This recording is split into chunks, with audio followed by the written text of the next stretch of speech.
Hello and welcome back to my channel. This may be a bit of a surprise if you're a subscriber. I am uploading this on the last day of 2025. This is not an original concept. I saw Haute Mess Tom do it during their Messmas. I thought it was a cute idea, so I did poach the questions and ideas from their video. There's someone who did it before, like inspiration from Tom. I don't know who that person is, but my inspiration is Haute Mess Tom. This is going to be a talkative video. It's not going to be necessarily makeup focused. This is more myself talking focused. And without further ado, I'll just jump right into it. The answers for all of these questions are going to be basically how I feel about this year. It's nothing about the past. I'm specifically going to be talking about how I feel in the year 2025. The first question is, how did you decide to become a content creator? This isn't necessarily something to be answered in the year 2025 because I have been doing this for a few years now. Specifically, I think 2025 was the year that I really focused on the makeup niche and really honing in on a specific style. 2025 is the year that my lip combos did really well. I had a few hyper specific short form reviews do really well, and it was really finding a path, and it's a lot of reviewing your analytics and still maintaining what you want to post as a content creator and not really doing what other people doing. I would say I still try my best to be unique and original because no one needs 700 of the exact same content on their feed. That's just very annoying to scroll through. The second question, how do you feel about the term influencer? And do you think you are one? In the year 2025, I think there's no more term for anything that anyone posts online. Personally, I think of myself more as a content creator because I'm not necessarily out here reviewing every single new makeup release. I'm not telling you need to buy something. My goal is to always aim for inspiration than to purchase, if that makes sense. I think 2025 is the year that I've really come to terms with the fact that I could be leaning more towards the influencer route, especially with my lip combos, seeing sometimes comments of people saying they bought a particular lipstick shade because of me. It personally has left me with a very interesting feeling of there are people out there who are looking at me for that inspiration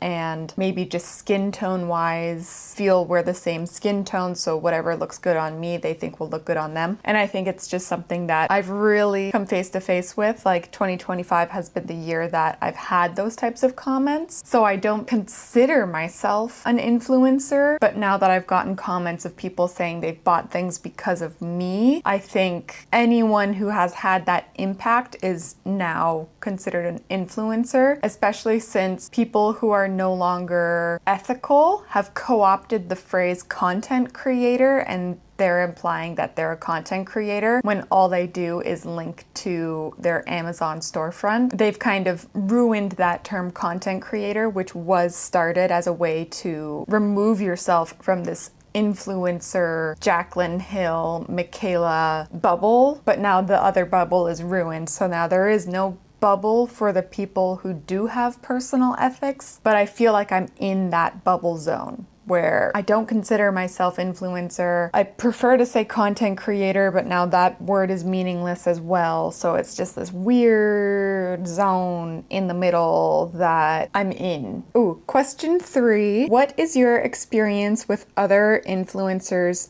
/ creators in real life?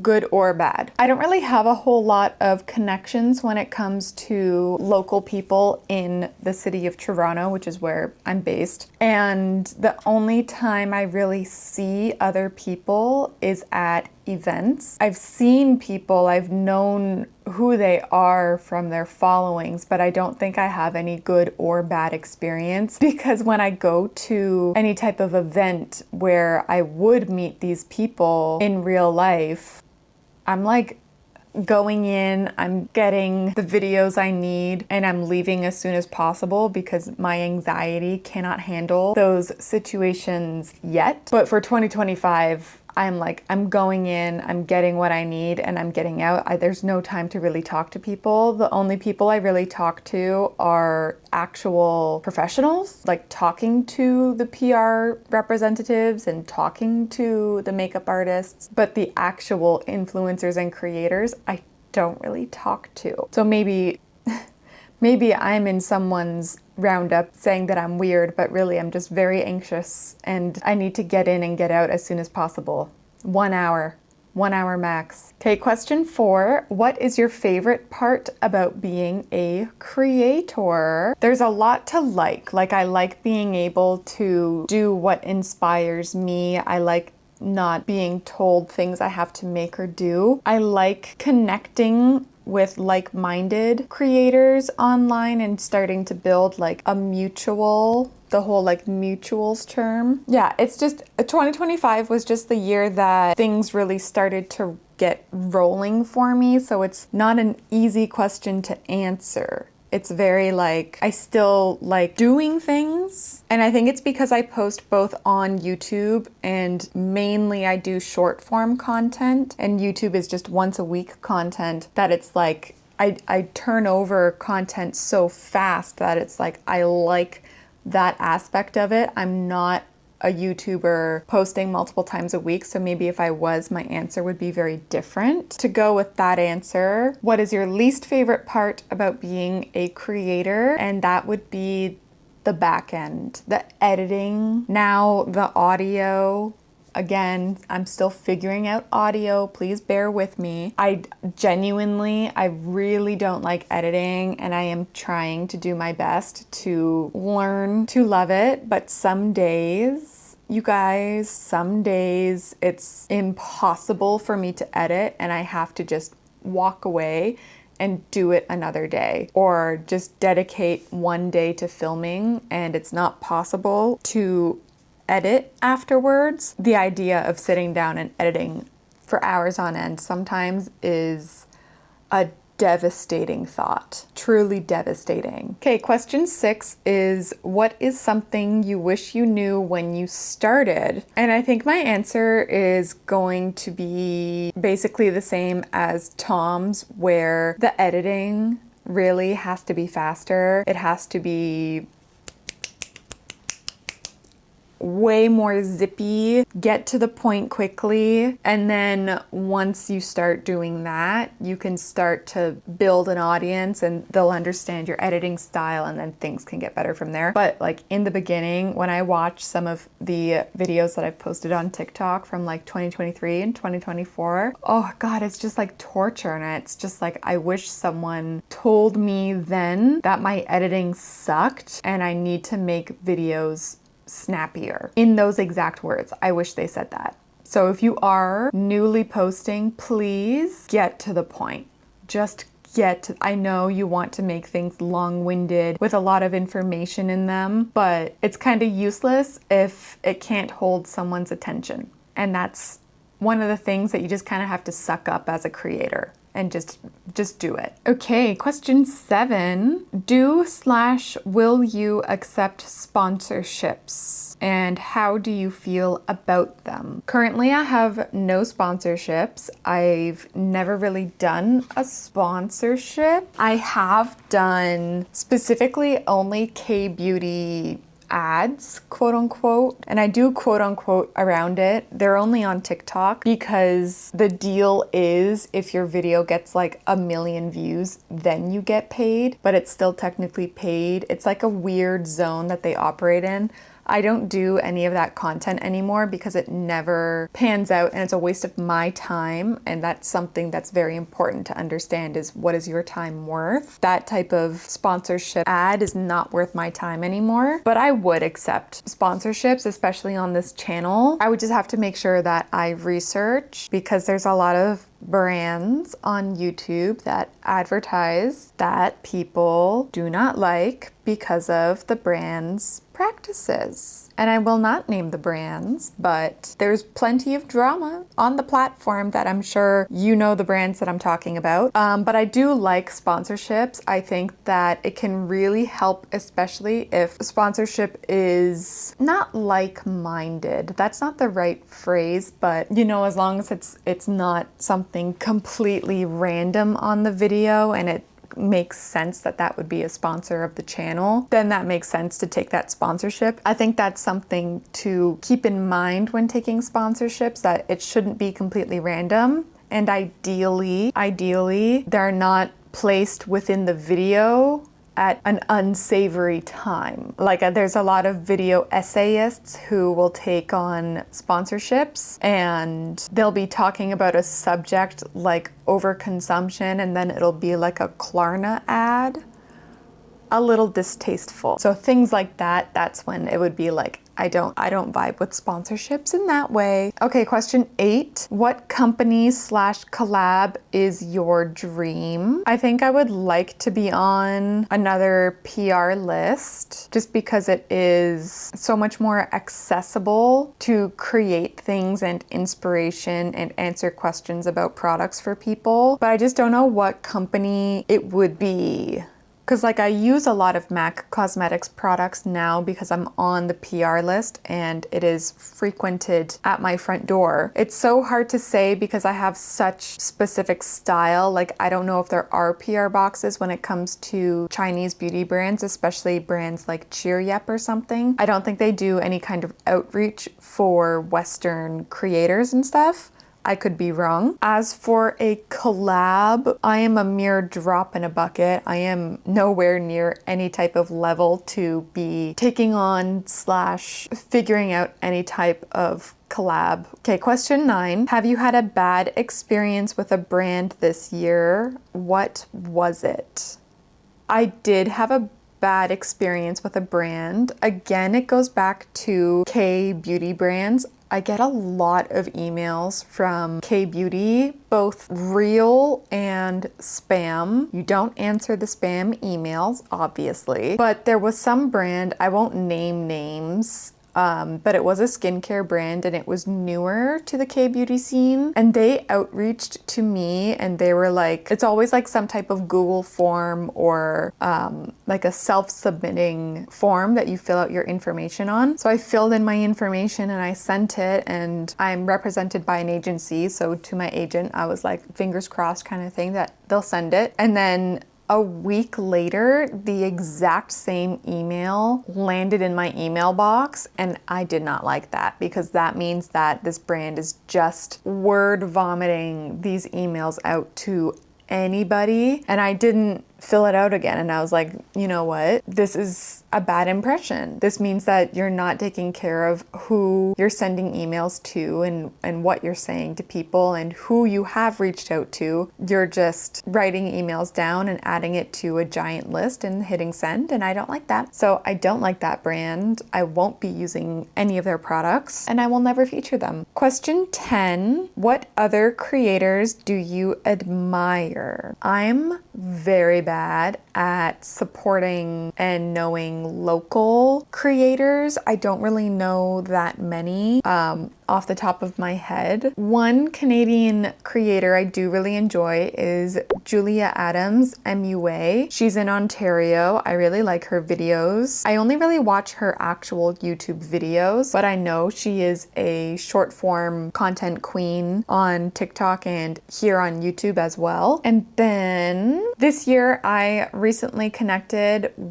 not recently, that's a lie, that was months ago, that was in like the spring, it was in May. On TikTok I connected with Haley Sparkles, who is an American creator. What was the video? I think it was the about face thing. We connected through that and now we're somewhat mutuals. We don't really talk through like DMs or anything, but we talk through comments. So we're semi-mutuals at this point. And then I think the most admired of the year would be Not Another Hannah. I watch her content on TikTok, and probably May Pang still, Microsoft, and I mostly watch her stuff on Instagram when it pops up. And then obviously Houtless Tom. I'm inspired to do my own self-tag video, so I think they should also be on this list. Okay, question 11. How do you deal with negative comments? And it depends on the type of negative comment. If it is something silly,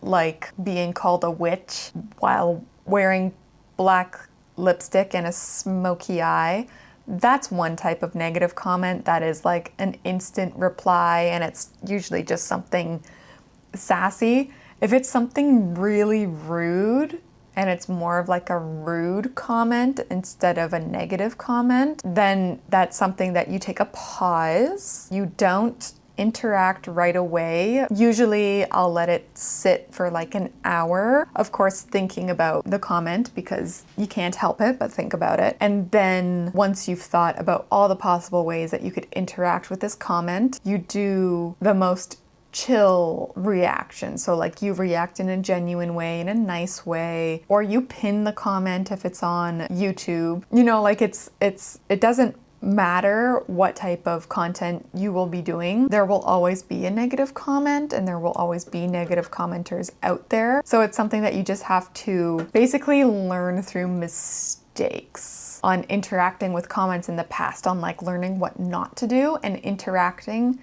immediately to a rude comment is a big no-no. That's a big no-no. You don't do that. Okay, question 12. What is your biggest pet peeve when it comes to comments? My biggest pet peeve is when someone asks me in English perfectly what blank is on my face. Specifically, that has to do with short form videos, because I say on the screen what I'm using, and I will still get comments being like, what's the lip combo on a lip combo video? Those are annoying. If you watch the video for more than 3 seconds and you watch it for the 10 seconds that the video is, you would know the lip combo.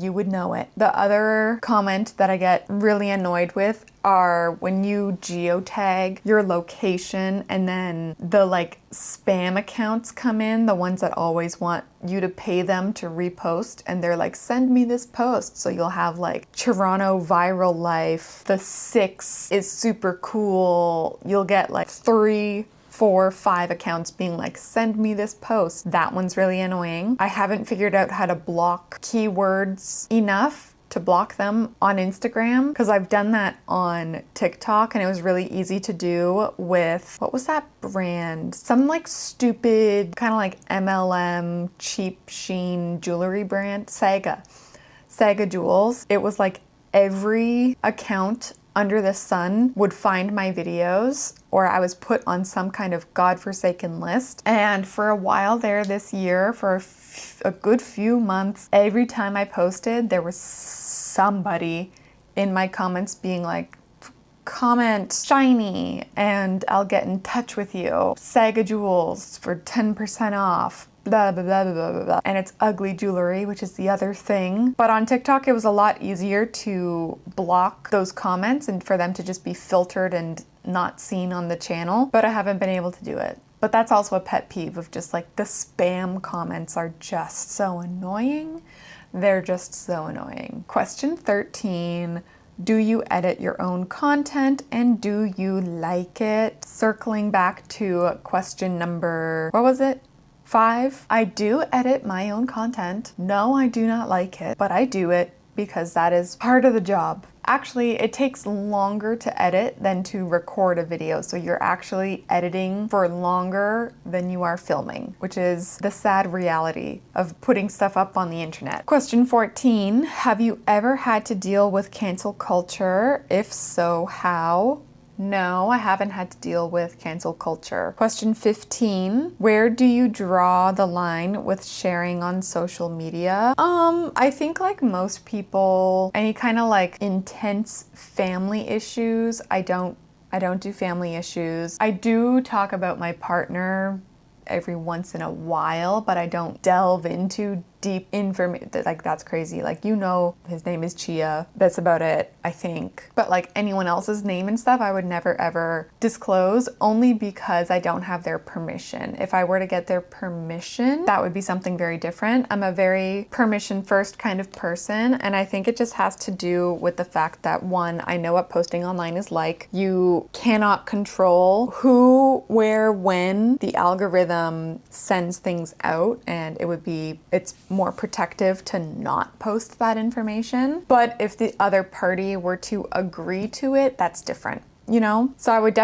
say that I'm definitely not an open book of information, especially with personal life. And I think it will remain the same in 2026. Okay, question 16. Oh, this is the last question too. What changes would you make to your content in the future? I have thought about posting more on YouTube for full-length videos. I just don't know what I would post. That's my only issue, because I like doing the YouTube videos and I like doing that stuff, but I also like doing the short form. So I don't see any type of change happening for 2026. Maybe just the normal kind of changes that happened this year, where your video style changes a little bit, your editing, your lighting, your average video length, you know, like the simple things. Those change all the time, but I can't see any like big dramatic change coming in the future. I don't think that would happen. But yeah, those were all the questions. This is the last day of 2025, and I got it up